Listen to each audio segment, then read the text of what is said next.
forgot to do my... Well, I'm doing it live now. But you got to get your stuff ready, to go. Oh, looks like we're streaming. We are streaming. Oh. Hey guys, Bill here with the Pawfinity Scratching the Surface podcast. I forgot what the name of the show. We've only done it, this will be 19 times so far to date. Yeah, and I'm Lauren. And happy Monday. Happy Monday. Happy Monday post-Thanksgiving. Yes.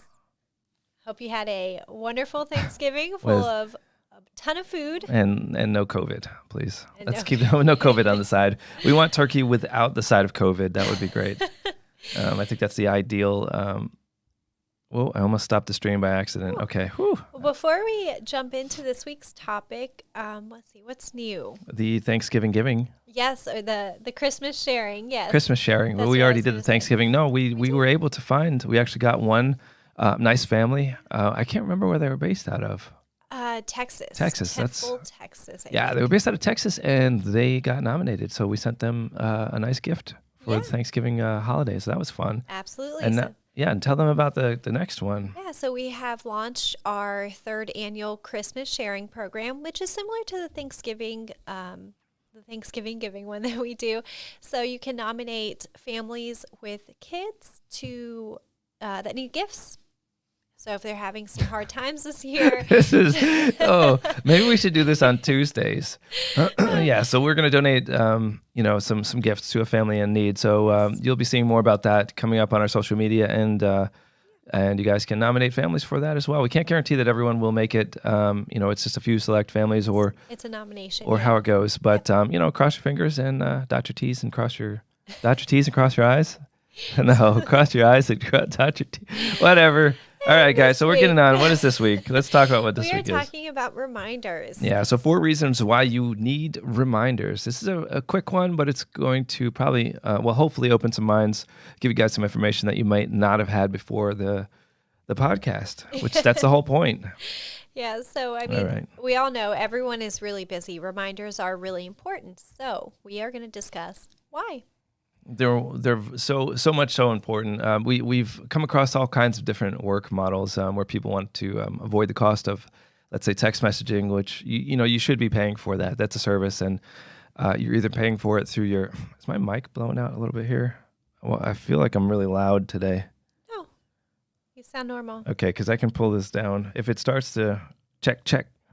No, I mean it looks all right, but I'm going towards the top. Okay. If I start to crackle, just let me know. Okay. But yeah, it's a service you should be paying for, and you shouldn't be paying too much for it. But it is something that the software company provides you, and it's a luxury. And you always pay for something that makes your life easier. So we're going to talk about 4 reasons why you would need to, and why you shouldn't mind so much paying about those, paying for those reminders. Yeah, so let's kick it off. Number 1. I mean, in reality, your clients are busy. They need the reminders. This is a very busy time. I know they're all adults. They should know when their appointment is. However, they have a million other things going on. Yeah, tons of obligations. I pull them all different directions. Yeah, so sending them that reminder, it might just help prevent them not showing up. Yeah, well, I mean, that's they totally rely on true. it. I mean, I know I rely on reminders for appointments. Yeah, it doesn't matter whether it's on your calendar or not. I mean, you need something to remind you that Fluffy has his appointment, because excuse me, when you do have 10 different things pulling you in all those different directions, getting your dog's nails clipped might fall to the wayside. And that is our focus for our industry, is pet care. However, in the grand scheme of things, little Johnny's dentist appointment is quite a bit more important than getting Fluffy's nails cut. Yeah, so it keeps it actively in the back of their mind, so they know, it's coming up. Right. And so, yeah, absolutely. So your clients are busy, and they need those reminders. Everyone wants to make these excuses. Well, I don't pay for reminders, because they don't need them. They're adults, but that's the biggest one. They're adults. They don't need it. They do need it because they're adults. Have you guys ever watched a bunch of adults try to organize into a group and do anything as a team? Like, have a look at that. Like, you could get a group of like 3rd graders that can smoke. Go into a straight line. If you had a group of working adults versus a group of 3rd graders, and you gave them a team, effort or whatever, some sort of group experiment. Yep. The 3rd graders would beat the adults. Absolutely. Probably 10 out of 10 times. Yeah, so it's important. They need it, even though they're adults. They have a million things going And on. my argument is So, because they're adults, they need it. So, yes, absolutely. So, number 2, reminders reduce no-shows and cancellations. So it's proven to reduce those no-shows. Just keeping them actively remembering their appointment, even if you send them multiple ones, it will keep it in the back of their mind so they don't forget, or they're on time. That's another big one. It's not just so they don't show up, it's so they show up on time as well. yeah. And you're going to, I mean, take a look at that. You're sending multiple notifications. With Pawfinity, you send 5 cents per credit outbound. We're talking US dollars here. Most credits, I mean, most messages can go for 1 credit. So you're talking about 5 cents. Let's just say in a full life cycle of this, you sent 3 messages. Let's go 4 messages. You have 2 reminders, the receipt. I'm sorry, and the confirmation. So you have four total reminders that you spent 20 cents to save $100 appointment. It's worth it. I haven't done that math in a little while, but I mean, was that 0.2% of your profit margin was spent to make sure that client not only shows up, but that you have something to do and you're not wasting your time.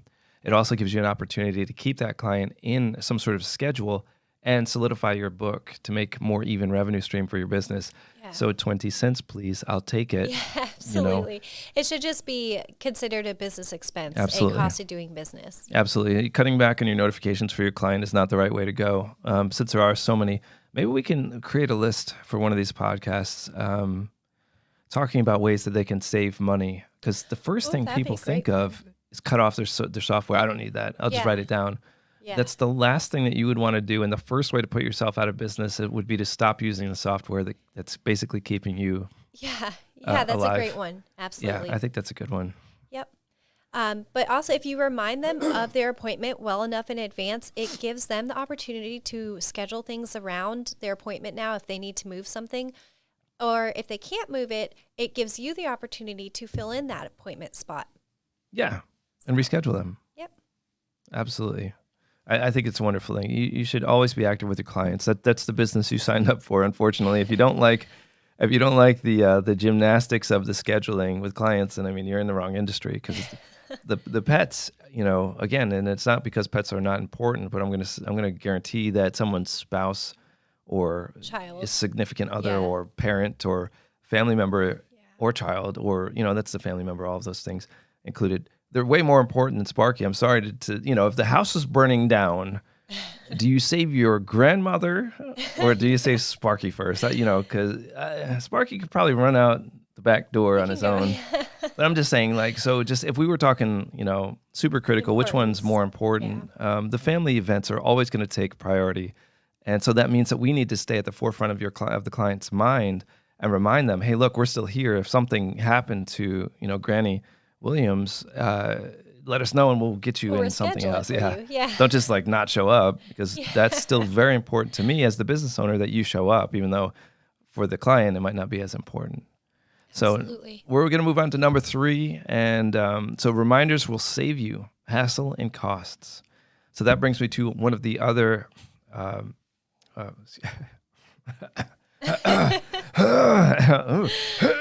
hope we didn't catch COVID. I mean, it's like Thanksgiving with a side of COVID or something. Let's lick it off the spoon. So anyway, so one of the other business models that we've seen is where people want to, one of the more interesting ones was people wanted to funnel all of their notifications through iMessage, which is great if every single one of your clients is using iPhones. But if they're not, you might run into opportunities there where it's not so great. You're limiting the client base that can actually receive those notifications. Yeah, unless we're missing something major where you can communicate with all phones through that. I don't see that working out so well. But even more so, if people want to use their own personal cell phones to try to notify, the clients, I mean, you could be investing 40 minutes a day trying to send out this. I mean, you could copy and paste, I guess, from a note. Well, if you're doing that, though, the biggest thing is your clients now have your personal cell phone number. Yeah, That's not something you ever No, you don't. And when your business scales, then all these communications are coming through this one device. I mean, there's one other software company. I think he uses his own. I hope he bought a cell phone for his business, but he uses a cell phone to do support. Yeah. I mean, you can't scale that up. So as you get busier or as you bring on employees, there's nothing you can do with that. What are you going to pass the phone around? Yeah. So who wants Miss Sally texting you at 2:30 in the morning, Right. trying to get an appointment that next day. Oh, Spocky's been puking all night. He's been puking. I can't bring him into the appointment because he's puking right now.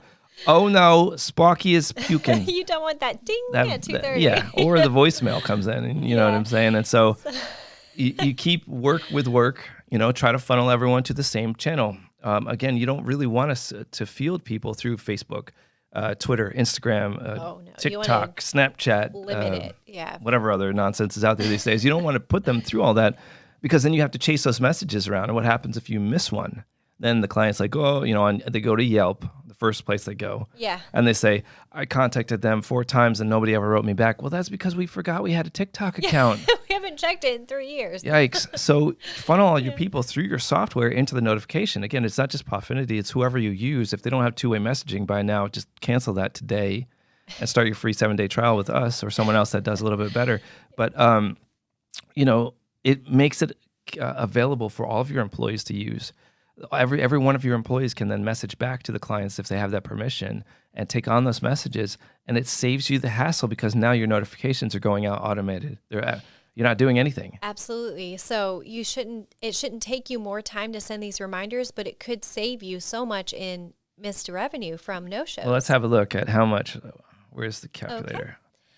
You can keep talking. Yeah. You can move on. I'm going to figure out some numbers here. Yeah. But that pretty much wraps that one up. It shouldn't take you any more time. So this should all be automated. Let's use easier numbers so I don't have to break out the calculator. Let's go easier. So people start crying and complaining, it's 20 cents a message. That turns into like 20 cents for 4 messages. For 4 messages. Appointment, For yeah. 20 cents for Not one per message. for one full loop, including a receipt and everything for an appointment for a client. So 20 cents. Let's go expensive. We send 3 by default, so it's only 15, but we're going to talk about 20 cents now. They can start whining and complaining. At the end of the month, I spent $20 in text messages. Well, your business volume was very high. You don't take that, say, that's an extra $20 in bills. You compare that to how much money you earned with that cost to find out your impact on your stuff. So let's look at a dog grooming situation. Let's say that you earn $1 per minute grooming a dog, which would be $60 for a 1-hour groom. I think that's reasonable. Yeah. When you look at that, if it took you say, okay, well, I'm going to manually text my clients because I don't want to spend that 20 cents per appointment. You manually text them and it takes you 2 minutes. You just spent $2 to notify that client in order to save 20 cents. That's 10 times the difference. Yeah, because your worth is more than what it costs to send that text message. Exactly. So you have to look at the cost, versus the benefit there. And even if it only took you, so where are you going? 30 seconds? Let's go. Somebody's a really quick typer. They're like, it won't take me 2 minutes. 30 seconds. Bam, bam, bam, bam, bam, bam, bam, bam, bam. That's 50 cents. We still got you beat. You're going to have to do it really, really fast. But in that 20 cents, that is all of the text messages That's automatically. Right. And That's what a we're receipt. talking about is just one text message. Yeah, absolutely. You've sent everything. And not only that, but you didn't have to do anything for that to go out. So your customer, they get a receipt, and that reminds them of who you are. Because sometimes, like with the HVAC company, I literally forgot who they were. I had to go searching online, and I was like looking through all these different listings, trying to find receipts in my email and everything else. And that's happened to me before. And I spent like 30 minutes trying to figure out who it was that I had hired for this like maintenance plan on the HVAC. But if I had that information in a receipt really close to me, it would have been simple. I'd just go, okay, well, hey, look, it was right here. Boom, open it up. Oh yeah, look, it's RS This Mechanic. is the company. Yep. Yeah. So it's important to send those receipts. It's important to keep connecting with your clientele. Yeah. All right, so what are we looking at? Number 4? It is a channel to inform your clients of news. So it's not just only specific to reminders or specific to receipts. If you have policy changes or seasonal specials, new services, anything like that, you can include that in your automated reminders if you have customized text with your software. And you don't have to do any extra work to tell the clients about that. Right. There's no sense in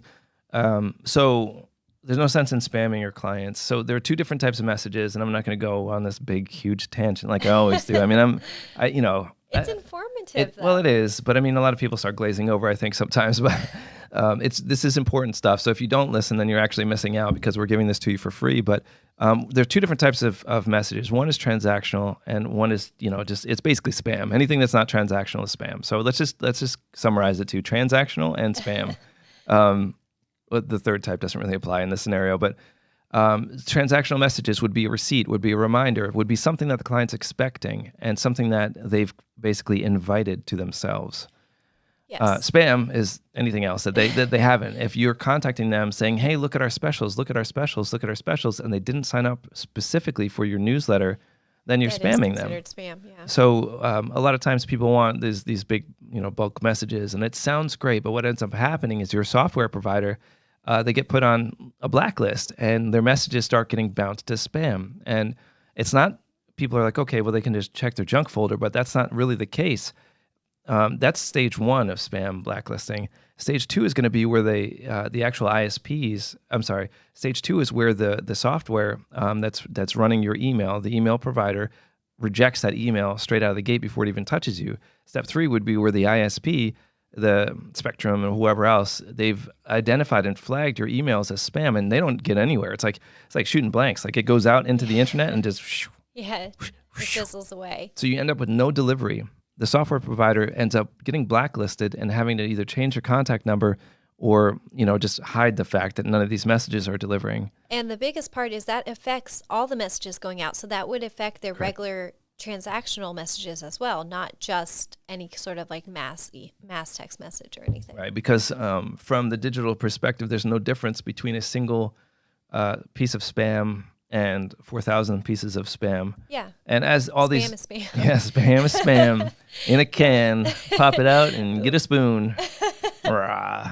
I've never actually eaten spam. I want to do that one day, just eat spam. Ooh, my dad. Yeah, that would be, I think there must be something to it. I mean, it's been in business for like 50 years, that company that makes spam. Yeah. Nothing. The little blue can. Does anybody not know what spam is? I want to look up spam real quick. Oh my. So yeah, if you include that content into your regular transactional notifications, it will be less likely to be marked as spam because they're going out kind of on a regular basis instead of all being sent out at once. Right? Well, the difference between Spam Brand, they have their own website. I'm so excited right now. Oh my. Yeah, Oh, wow, you can put it on toast. You can do with them. Look at that. This looks very interesting to me Put them now. in like fried rice and stuff. Oh, wow, they're making tacos out of it. And we are sidetracking. Yeah, but this is amazing. Oh, is that what it stands for? Sizzle pork and Is that what that stands for? I guess so. Wow. I'm learning so much stuff right now. Look, they make a Spam figgy pudding. It's for the holidays. This looks amazing. All right, I'm going to buy some Spam for the holidays. I want to see what this thing is all about because now I'm getting excited. Look, you can make at our Christmas party. You can make a Muffin burger. Christmas party with Spam. Spam and tofu. This is wonderful. And making like fried rice and stuff. disclaimer: this episode is not brought to you by Spam. by Spam. That's wonderful. I'm so excited about that. I've always wanted to look that up. So in the end, don't spam your clients. We're not talking about the meat that you can eat here. We're talking about messages that they didn't expect and weren't signed up for, which basically is everything that the clients, you guys always want to do this. You always want to send out all these huge messages, but embedding those in their transactional notifications is both, it's not spam, number one. So you can get away with circumventing all sorts of spam and regulations and laws, regulations and stuff, that are coming out. Every other country besides the U.S. is already on this, but the U.S. will be getting on this. Just like we are slow to adapt to all the privacy stuff here. Privacy, yep. But we're coming aboard. I mean, you're seeing state by state coming up on that. So, at any rate, sorry. You gotta like turn to the side.